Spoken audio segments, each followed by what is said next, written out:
Meitä on täällä tänään todella paljon.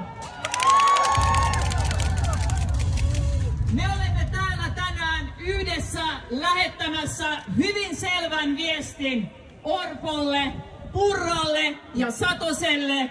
Tämä ei meille käy. Hyvät ystävät, tämän hallituksen politiikassa ei ole kyse pohjoismaisesta työmarkkinapolitiikasta. Tämä on pohjoismaisen mallin vastakohta. Tässä hallituksen politiikassa ei ole kyse työllisyyden parantamisesta. Näillä heikennyksillä ei edes ole työllisyysvaikutuksia.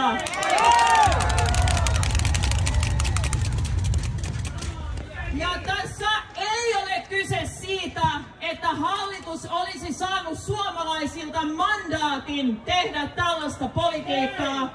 Perussuomalaiset jopa lupasivat vaaleissa, että lakko-oikeuteen ei kosketa.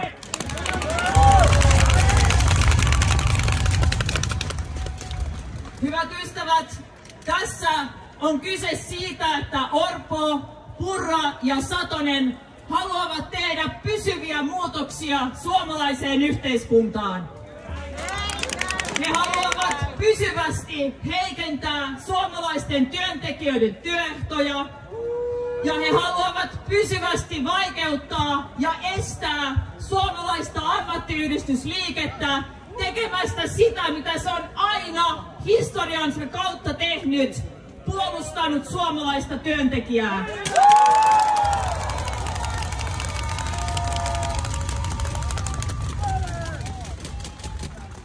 Hyvät ystävät, tälle politiikalle on vaihtoehtoja. Hallituksen ratkaisut ei ratkaise yhtäkään suomalaisen työelämän todellisista ongelmista. Me tiedetään, että työttömyys Suomessa ei johdu siitä, että meillä olisi liian hyvä työttömyysturva. Eikö vain?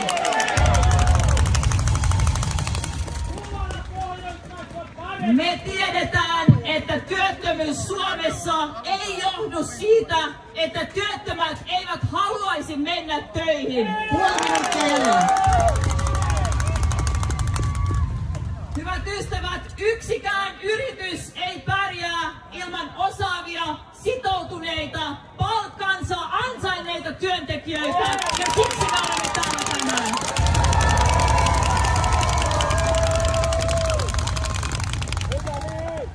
Mutta tässä on myös kyse suomalaisesta demokratiasta. Poliittisella lakolla on aikoinaan aikaan saatu tähän maahan yleinen ja yhtäläinen äänioikeus.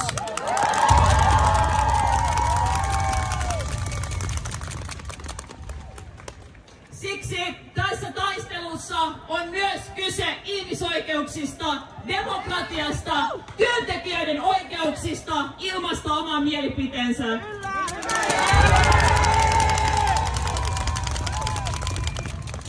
Ja siksi, hyvät ystävät, mä kysyn nyt teiltä lopuksi, olemmeko valmiita tulemaan tänne uudestaan